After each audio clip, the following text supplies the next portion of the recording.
got to do is cut the bar off. I want to share a Good Shepherd Children's Home story real fast that you'll enjoy. You know, on Thursday we had the Christmas party, and on Saturday our neighborhood finished a project where we got a lot of collections from 65 different houses in the neighborhood, and we took 21 kids and 7 adults to Samurai on Thompson Lane. And you've never seen a wild dinner until you see 21 kids eat hibachi.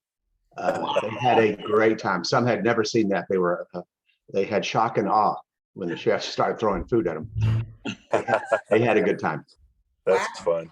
You're the man, Don. That's All great. right, guys. It looks like we're at the top of the hour. Let's kick the meeting off. Welcome, Rotarians, and some honored guests. Rotary opens opportunities for service above self, building community. And Rotary opens up opportunities to do more and also to grow more, which you guys all know. Good morning. We have today with us one of our newest members to deliver the prayer and the pledge. Stephen Salters, take it away.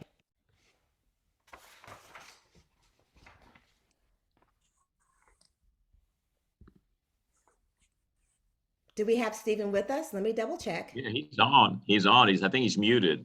Unmute Yeah, he's yourself, muted. Stephen. I've unmuted myself. Sorry about that. No problem. Okay. Fellow Rotarians, I present to you a slightly different invocation today. I'm mindful of how lucky we are compared to the 100+ persons who died during the tornado in Alabama through Kentucky. We're lucky because we're not standing next to the oil tanker that blew up in Haiti, killing 60 people last week. We're lucky because we're not in the back of the Mexican trailer that turned over on the Mexican highway, killing 50 of what we would call illegal immigrants. As we prepare for our work today, we need to remember that this luck has simply bought us some time. Still, in the end, whatever religion you believe in, whether it's Christianity, Hinduism, Islam, Buddhism, or Judaism, the sacred writings are clear. At some point, you will be asked to account for what you have done on this earth. The consequences of this can be sublime or horrendous, but the standard of judgment is the same. Have I done the right thing when I could have? Have I been charitable when I should have been? Do I always realize that service is the price of good fortune and good luck? And whatever we receive when we leave this earth. It seems to me that we all need to follow the path of being a mensch, and the best way to set ourselves up for this path is to bear in mind the Rotarian's pledge.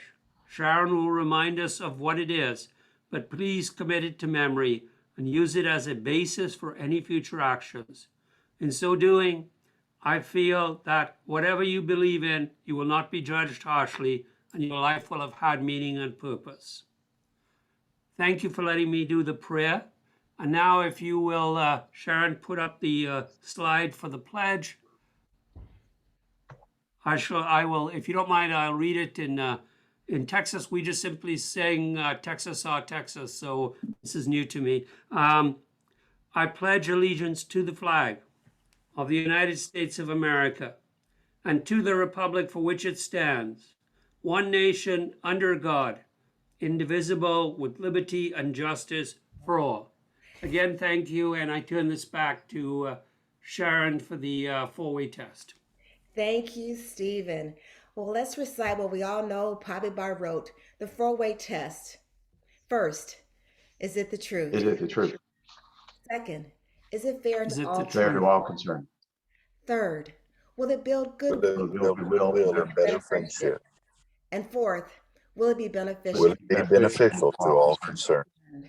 Thank you, guys. Never be mindful of that message.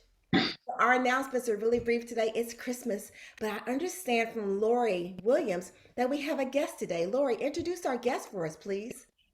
Yes, Edie was a guest last week at Good Shepherds, and she has joined us again this morning. Welcome, Edie, and come back again. Save the link. You're always welcome. Our next Zoom meeting should be on January the 13th. I want to welcome our speaker and our speaker introducer. Dr. Lisa Piercey is here with us, and I can see that her illustrious cohort, LaShan Mathews-Dixon, is with us. So good morning, ladies. Well, with our announcements, I think we'll start it off with Brooks. He's got some really good news and some thank yous to share with our club. Brooks? Oh, which one are we doing? We got the parade up first. Okay, perfect. I was ready for football. Yeah, so Bill Taylor and Bob Gerard and I took part in the Murfreesboro Christmas Parade this year on Sunday. Bill really was very modest about showing off his car, and which was a real crowd favorite. But we had a really great time, and we were there promoting both Rotary and the Barbecue Festival. And actually, along the parade route, we got a number of opportunities to talk about the Barbecue Festival with people along the way. So it was a good promotional opportunity for that. But we just had a lot of fun, and I'm really looking forward to next year. We've already got our brains going around what we can do next year, and it might involve a barbecue smoker on a trailer going down Main Street. I think it's going to be pretty awesome. But thanks for your support in that, and we're looking forward to next year on it. And thank you, Bob and Bill, for joining me in this adventure. Good deal. Now to Foundation Football. All right, to Foundation Football. Still no cheerleaders. You can't see that I don't have them with me, so I could lie, but then that wouldn't be the truth. But we're doing really well going towards the end of the year, and of course bowl season. Our top five just really shuffled around, but rounding up the top five right now: Faye Johnson, Jean Marie Hill, Lori Williams, Brad Mankin, and Barb Ford. But again, most importantly is celebrating the bottom ones, because those don't change, and there's always a fight for the bottom. But Tom Sizemore continues to hold his ground in the very last place, but still has broken the $100 mark as far as pledges towards the Rotary Foundation. The great thing is that we've raised almost $4,500 as of right now. This is an exciting time, and thank you all for participating. Woohoo! Thank you, Foundation Football Team. You and Judy are really helping us stay engaged this season. Thank you, Brooks. Well, the last announcement we have for today is our board meeting is going to be next Wednesday at 7 a.m. It's going to be on Zoom. The link is going to be in the connector, and you don't want to miss this meeting because the young professionals are going to share what they're going to do with their $500, the president's do good gift. So don't miss that. And at the top of the hour of the board meeting, we're also going to talk about our meeting space for January through June of 2022. So don't miss that. So right now, I would like to turn the meeting over to Ms. LaShan Dixon. She is the Public Health County Director for Rutherford County. LaShan, would you like to briefly introduce our speaker for today? Yes, and good morning. And Ms. Sharon, thank you so much for this opportunity to introduce our amazing speaker for this morning. So good morning, ladies and gentlemen. I have the honor and privilege of introducing our guest speaker for this morning's meeting. Before we begin this fireside chat, I would also like to give a few housekeeping notes. During this meeting, if you have questions, please click on the Q&A box below and type in your question. We have allotted time at the end of our presentation to answer any question and answers that you may have.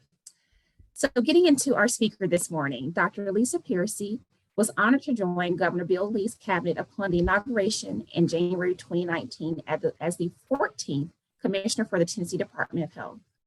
Preceding her public service, Dr. Piercey has spent a decade in the health system operations, most recently as the Executive Vice President of the West Tennessee Healthcare, a public not-for-profit healthcare system with more than 7,000 employees servicing 22 counties. Dr. Piercey is a certified American board pediatrics in both general pediatrics and the specialty field of child abuse pediatrics. She remained active in evaluating children for suspected abuse and neglect, and serves as a volunteer capacity as the medical director for the Madison County Child Advocacy Center and as a faculty member of Vanderbilt University School of Medicine. Dr. Piercey is a fellow of the American College of Healthcare Executives, where she has been president of the Mid-South Healthcare Executive Chapter, as well as the national chairman of the Management Series Editorial Board. In addition to volunteering on multiple community and nonprofit boards, Dr. Piercey also serves as the American Hospital Association's Small and Rural Hospital Governance Council, the Joint Commission Critical Access Board, and the Tennessee Center for Health Workforce Development Board, and was appointed by Governor Haslam in 2017 to the State of Tennessee Healthcare Facilities License Board. Dr. Piercey has received a lot of awards over the past years, including the Healthcare Executive of the Year in 2017 and 16, and the West Star Making a Difference Award. She received her Bachelor of Science in Chemistry from Lipscomb University, her medical degree in pediatric residency training from East Tennessee State University, College of Medicine, and her Master's of Business Administration from Bethel University. Dr. Piercey and her husband, David, an industrial safety specialist, are West Tennessee natives and have 4 children. Ladies and gentlemen, I present to you Dr. Lisa Piercey. And Dr. Piercey, the room is all yours. Thank you, LaShan. Good morning, everyone. Thank you, Sharon. I am flattered by all those accolades, but what I would really like to do is know how to have one of those cool holiday backgrounds like Sharon and LaShan have. So I'll have to get on my Zoom skills and make that happen. But I'm glad to be with you today. I've got some updates for you for COVID. I know everybody's tired of talking about it, but here we are once again, kind of looking at another surge. And so wanted to update you on some things that you may not have been following so closely. And part of me is glad that you might not be following COVID so closely, because that's what I want you to hear today. We've got to learn to incorporate this into our daily lives. Many people already have, but as we start to face what likely will be another surge, we need to be smart about what we do. Do we do things differently? Do we not? And what this surge how this surge may or may not look different than previous surges. So to give you a little update on what the situation is right now, we've had an uptick in cases probably for the last month or so, but they have mostly been clustered in Northeast Tennessee.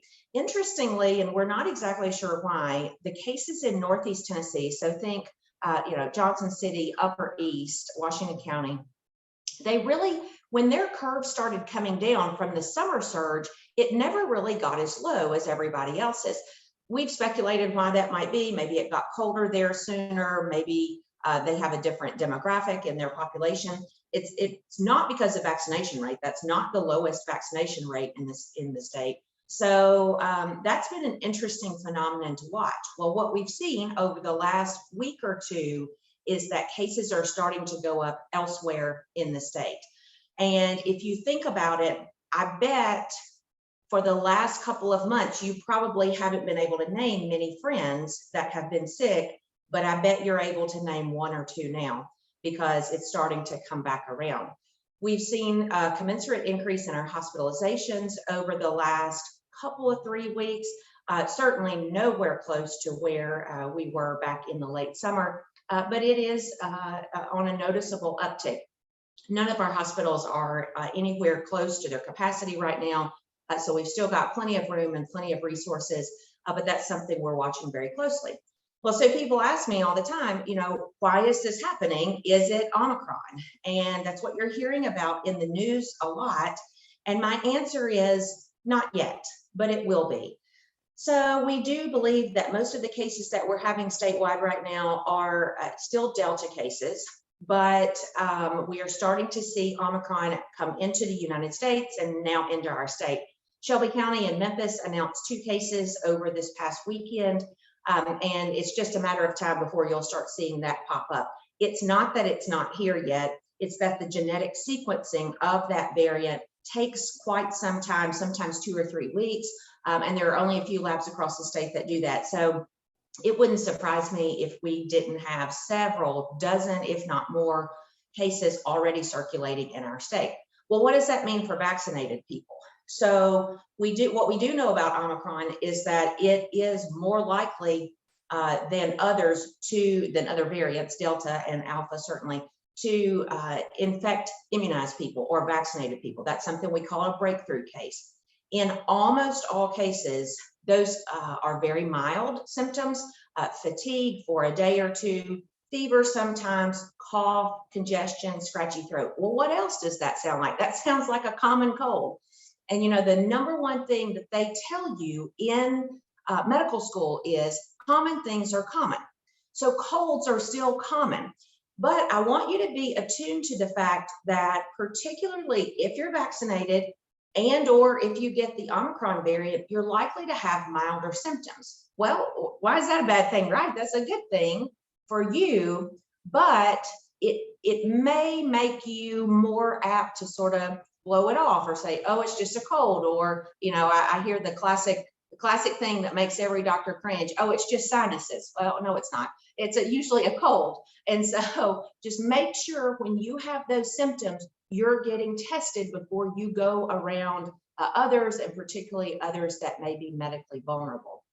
So let me update you on a couple of other things, and then happy to take some questions. So there's not a whole lot of new news about vaccine other than boosters are pretty much approved for everyone now. If you haven't gotten a booster, it's probably time to do so. You know, a lot of people went right out and got boosters as soon as they were approved. That's great. A lot of people said, I think I'm okay. Let's hang around and wait until maybe another surge comes. Well, it's about that time. It takes between 10 days and 2 weeks to build immunity from a vaccine or a booster. And so you're talking about if you get a booster this week, you're probably not fully protected until the first of the year. So my family and I are getting boosted this weekend. I encourage you to do so if you haven't done so already. And then if you haven't been vaccinated at all, you have family members that haven't been vaccinated at all, it's time to do that as well. One question that I get a lot is about mix and match. We in my family plan to mix and match our boosters. So we're going to get the other product than what we got in our primary series.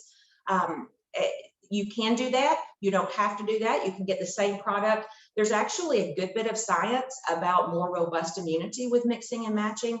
And so the bottom line is get whatever booster is available to you because we want you to be protected. At the end of the day, the end goal is keeping people out of the hospital and keeping people alive. And that's exactly what vaccines do. And so the other thing that you may or may not have heard of, you may have heard it mentioned, but might not have known much about it, are the new oral antiviral pills. So that's the pill that you're hearing about on the news. And you've probably heard about the Merck product, which has a fancy name called Molnupiravir, or the Pfizer product, which is Paxlovid. Both of those are expected to come out in the next 2 to 6 weeks, probably get the Merck product sooner than the Pfizer product. And it's very similar to the concept of Tamiflu. I'm sure most people are very familiar with Tamiflu when you get the flu. This is the same kind of thing. You take it for 5 days after you have a positive test, and it really significantly reduces the chance of hospitalization or progression to severe disease. The Pfizer product may be up to 89 to 90% effective at reducing risk of hospitalization. Now, what's the catch, right? It sounds too good to be true. There's always a catch. I'll tell you what the catch is here. The catch is you have to start it very, very early. So the Merck pill has to be started within 5 days of symptoms. The Pfizer product has to be started within 3 days of onset of symptoms. I didn't say a positive test. I said onset of symptoms. So when you think about kind of how you naturally approach something when you're sick, you know, it takes about a day to figure out, unless you get hit really hard, really quickly with fever and sudden onset fatigue. It usually takes about a day, sometimes 2, to figure out, is this just a scratchy throat or am I actually getting sick? Well, then it might take you another day or 2 to get tested. Hopefully you've got some at home already or know where you can find a rapid test at home. But in any case, it may be day 2, 3, or perhaps even day 4 before you get a positive result. And so you can see how quickly those oral antivirals or those pills become less effective because of just the natural course of illness. So once again, like I mentioned earlier, because you may sort of blow this off as minor symptoms and not get a test, another important reason to test early is so that you can qualify to take those pills. And it's not as much qualification as it is effectiveness. We don't have any of those pills in the state yet. We are awaiting a first shipment date. I do expect the Merck product to be here before the end of the year. But then again, 2 weeks ago, I expected to have it by now. So we'll see. We're still on standby from our federal partners, and then we'll be announcing our distribution channels once that gets on the ground. A couple of other things, and then I'm happy to take questions. Don't forget, it's also flu season. We're starting to see flu cases tick up across the state. Nothing drastic yet. There have been some states that are starting to see pretty significant flu outbreaks, and their prediction is that we may have a pretty rough flu season this year. You know, we essentially didn't have a flu season at all last year because of all the precautions everyone was taking, but we do expect that to be different this year. So if you haven't gotten a flu shot, it is not too late. It's perfectly safe to do it with the COVID vaccine, even on the same day. And so go ahead and get those knocked out at the same time if you haven't already. And then finally, I just want to make sure that you hear clearly about how to handle the holidays. And the number one rule is go do it. Go be with your family. Go be with your friends. It is time to get back together, but let's do it safely. So I've said 2 times already, if you have any symptoms at all, get tested before you go. And particularly if you're going to be around vulnerable people, particularly elderly people in your family, maybe people on chemo or immunosuppressants, get a test before you go, perhaps even that morning. That would be the safest mechanism. Also, again, if you haven't been vaccinated, do that now. And then don't forget the normal stuff that we do, hand washing, distancing. And there's no problem wearing a mask if you want to wear a mask in a household. I was looking back at our Christmas pictures a few weeks ago from last year. We put together a little photo book every year.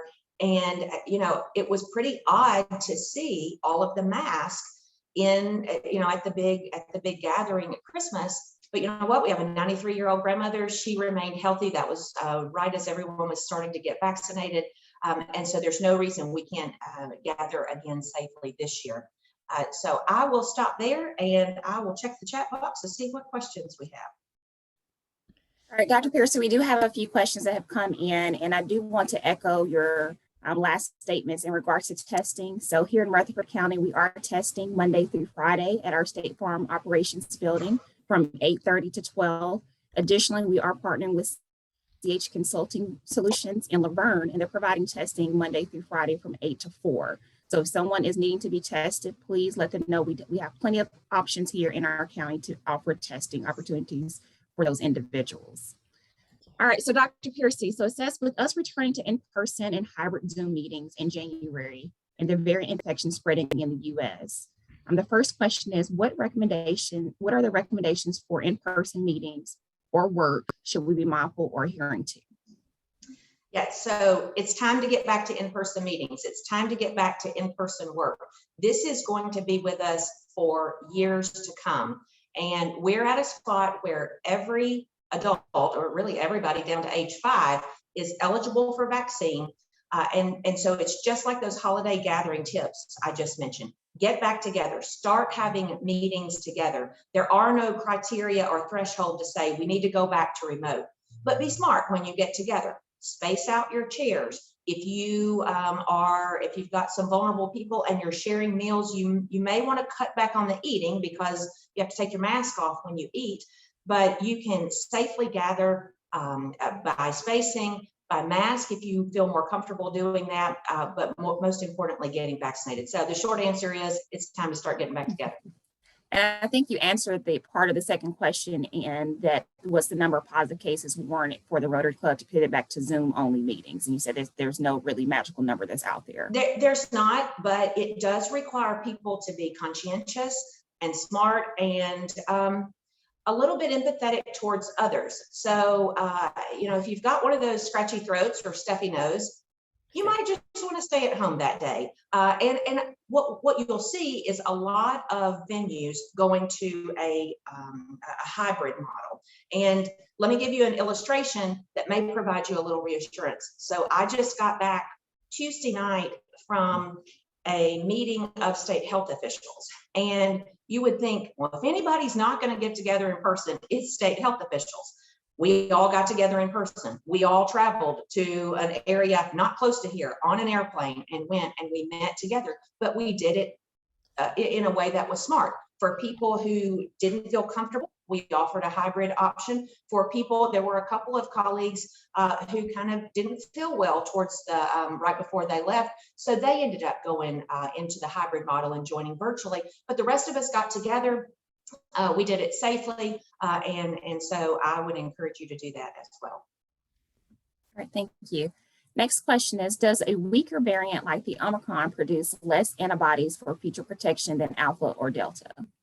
Yeah, this is a good question that I'll try not to answer in 15 minutes or more, because I could talk a lot about this. But there's something that I'm going to tell you that may surprise you, because I hear it a lot in the community. And it's this concept of quantitative antibodies. So people are getting these antibody tests on, and somebody came up to me the other day and said, hey, my antibodies are 2,500 or whatever the number was. Do I need a booster? And I said, yes, you need a booster, because I have no idea what 2,500 antibodies means. That's why you'll never hear us talk about a number when it's associated with antibodies, because 2,500 in you might be 2,500 in you might be different than 2,500 in me. We don't know what any of those numbers mean. So you can measure quantitative antibodies. Sure, you can go get a test for that. And there are a lot of clinics and doctors doing that, but it doesn't necessarily confer immunity. So saying that a different way, if I might be protected at a level of 800, but it might take 3,000 for you to be protected, or vice versa, because the immunity to COVID is a lot more complex than just antibodies. So I wanted to give you that background, and then I'll answer the question about Omicron. The answer is we don't know yet. We do know that with every single exposure to either the vaccine or the virus itself, your immunity does get boosted. And there does appear to be what we call a dose-dependent relationship, meaning the worse infection you get, the sicker you get, essentially, the higher your immunity levels are. It's different in everybody on how long that lasts. And so it may be that a milder course of illness may not produce as much of an immune response. At the end of the day, vaccine is the best immunity that you can have. So let's not try to get infected to do that. Definitely not. The next question is, are testing sites in Rutherford County prepared for the testing surge? And I can answer that for you if you would like to, Dr. Piercey. We are definitely prepared for any testing surge that may come in the next couple of months after, of course, especially after seeing the holidays of Christmas and New Year's.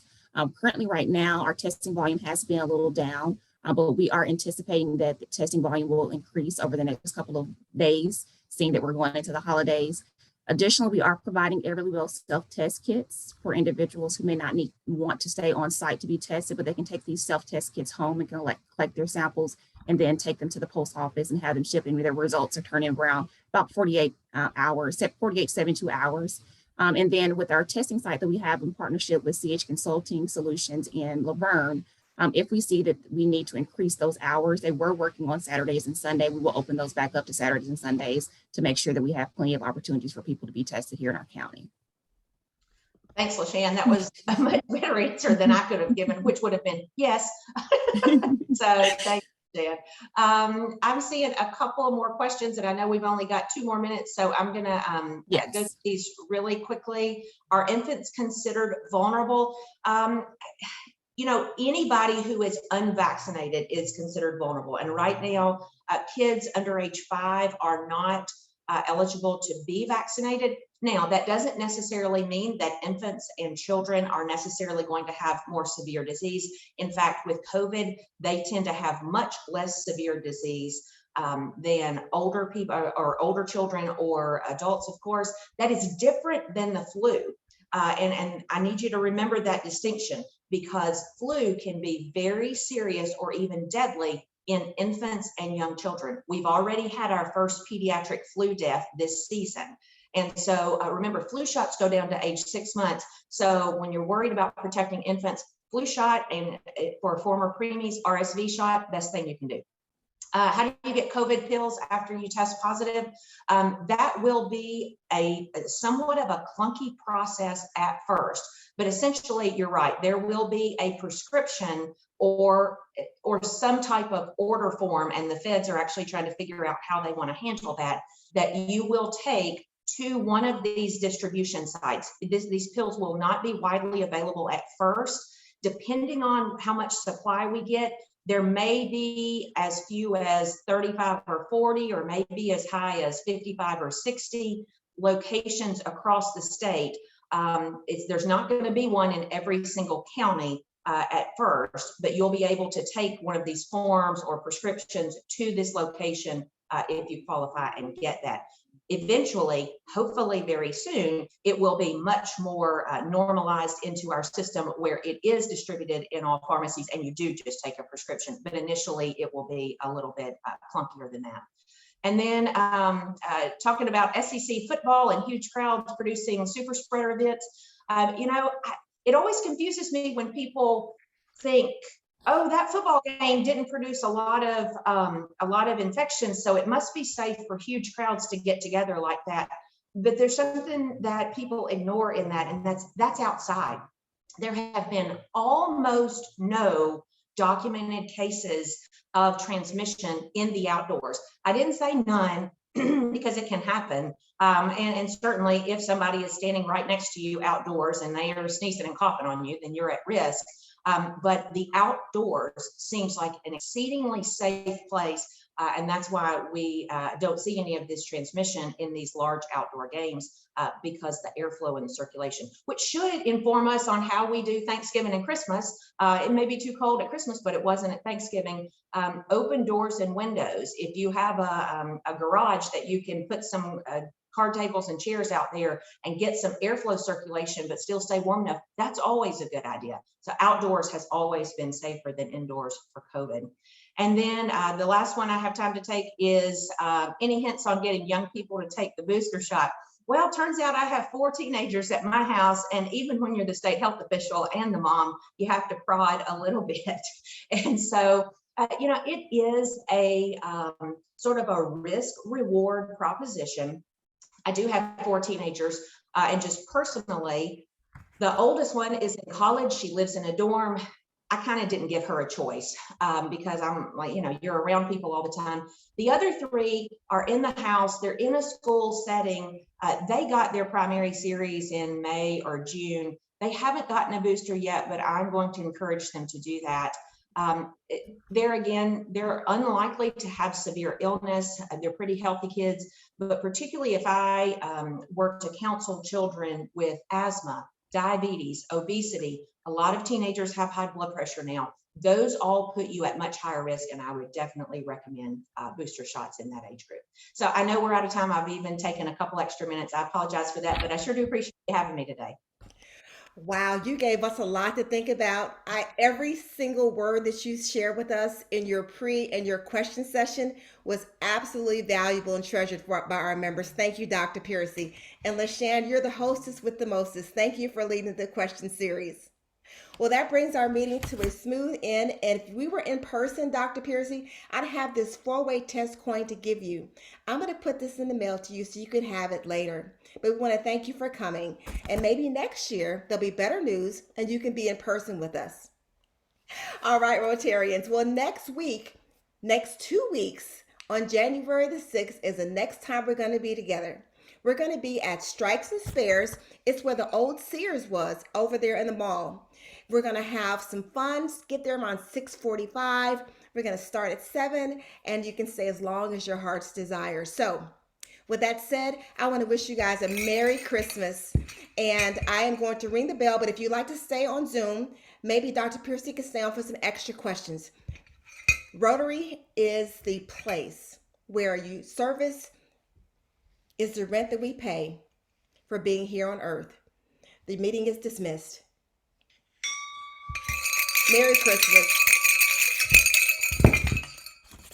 Dr. Piercey, what I tell people that don't want to get the booster, that actually got vaccinated, I share with them, if you get the vaccine, you probably won't get hospitalized. If you don't get the vaccine and you get the variant, you may miss 1 day of work, 1 day of school. What about if you miss 2 days of work or 2 days of school? You could actually lose the whole semester because you weren't able to take your final. If you lose 2 days of work, you're not going to get paid for that, or you may lose your job.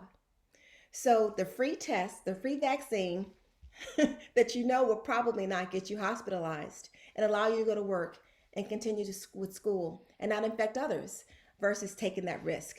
To me, it seems like a no-brainer. So I'm going to try to continue to push this with everyone that I know, including my children, so that they will get their boosters. But thank you for today. Don, you have any comments or questions for the good? It looks like we have 7 of us still left on. Did we lose Dr. Piercey? Yeah, I still have a question about getting the COVID test on January 1st to get results back by the 3rd before noon. Any ideas where that might happen? LaShan can handle those questions. Yes, so I believe that we are going to actually be closed on the 1st. This year will be our year of holidays because last year we had no holidays at all. All of our staff was working continuously around the clock due to our numbers, but we will be closed on January the 1st. However, on the 2nd and or prior to, you can come to our State Farm operations location to be tested. And then are you needing, do you know which type of test that you're needing? Because there are several different ones out there. Could you take a self-test kit and take that home and collect it, or does it have to be administered? It has to be administered. It's a PT. PCR? PCR, yes. Okay. I have to have the results back prior to traveling on noon, January the 3rd. Okay. What you can do is there are several locations, and I will drop it actually in the chat, and then Sharon, I'll send it to you as well, where you can go on and type in. It's going to be the same for vaccinations, but also testing to see where locations here in our county are testing and where they're also vaccinating. You can put your zip code in, and it'll pre-populate those places where you can locate it that may be open. So the unfortunate difficult part about it is probably a lot of places are going to be closed on New Year's. So you're going to be running it really close to that January 3rd cutoff date to make sure that you do have those test results in time by your date that you're leaving. Right. That's my concern also. LaShan, is it possible to get one of those tests through an ER? Through what? I'm sorry. Through an emergency room or an ED department? Do they administer those? It we may know be. they're I open. don't want. Yeah, I'm not sure if they are offering those open to the general public, and typically as well, their test results are going to result about the same time as well. So I wouldn't want to push anyone over to the emergency rooms. I know that they're, very busy as well, especially around the holidays, unfortunately. So I will check on that for you and make sure that we can get the answer for you, those where you can be tested at. I know the panic she's feeling in her voice. Maybe a month or so ago, Patrick had to fly to London at the last minute because someone couldn't go for a case. And I was on the phone with him, and then I started getting on the computer. It was 5 o'clock, LaShan. I did a search by our zip code. It was an emergency response place over here by the Medical Center Parkway that was able to get him his rapid test to get on the plane on Monday. And he did that on Friday. So that was really stressful. Reese, whatever LaShan shares with me, I'll share it with you. Thank you. I would appreciate that. Okay, guys. Ms. Reese, I can say too, and for everyone, there are certain places that are offering the rapid test, as Ms. Sharon just mentioned. I would just be very cautious as if they're billing your insurance. Additionally, if they're charging, because I have seen case in point, Ms. Sharon, as you made, my brother, he lives in Charlotte, North Carolina, and so he travels back and forth occasionally. And I'm a stickler when he's traveling, making sure that he's tested, making sure he's vaccinated and everything. And so he actually went and got tested, and he saw that he had a bill for $200 from that test, but he had a rapid test that was completed. And so just being mindful and asking questions when you're going in. All of our tests that we're providing as far as the Department of Health statewide, they are free. No cost, no questions that are being asked. However, some providers are charging either your insurance, where they're asking for your insurance information, which may be zero cost, depending on the type of insurance that you have, or there may be a small fee that may be assessed with it. And I know that some of our clinics around the area, especially like our emergent care clinics, they are charging because, of course, that is a way for them to have some income coming in, but then also to get that lab drawn complete within that time frame of I think they say about 15 to 20 minutes and or within 24 hours for them to get that back to you because they're having to rush ship the order itself. So just be mindful of that as you're looking at locations as well. Good idea. Thank you. LaShan, I used to have a thermometer, hand sanitizer, and masks in the front of my house when people would come and do work or visit me. The thermometer is not a good screening. I just make them put on masks now. And I open up the doors when they're in the house working. Yes, we have seen where, people's temperature, and especially right now when they're coming from the cold, of course, their temperature is going to be probably a little bit lower than what it would traditionally be. And so, taking other safety precautions, like you said, wearing the mask, washing your hands. And so what I refer to, and I tell people, which is easier for me to remember, the 3 W's: wear your mask, wash your hands, and watch your distance.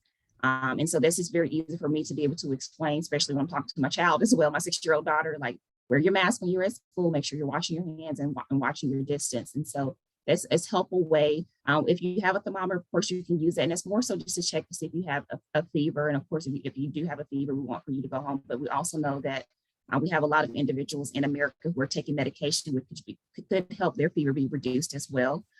So the temperature is not the only thing to base it off on. You want to use those other protective measures as well, especially as you have people that are maybe coming into your house and or coming close into your circle. Well, good deal. I'm going to release you into the atmosphere to do good. I know your day is probably already starting. You're still giving us time. Thank you so much again for allowing us to have a fireside chat with Dr. Piercey and for everything you're doing for our community. We can't thank you enough. Well, thank you all for all that you do for the community, because we could not do this without you all and the support of all our community partners. Well, we're headed into, I've already started promoting the community baby shower. So and we're the Yes. second trimester sponsor. So, life has still got to go on and we've got to still serve and be productive and just be smart while we're doing it. Yes, we're very excited to hopefully host this event in person on February the 5th at Patterson Park Community Center. Some more information to come, and I'll make sure to get that out to you as well to share with the Rotarians. Gotcha. Well, Merry Christmas. Merry Christmas, everyone. Happy Thanks. New Year. Thanks, LaShan. Merry Christmas.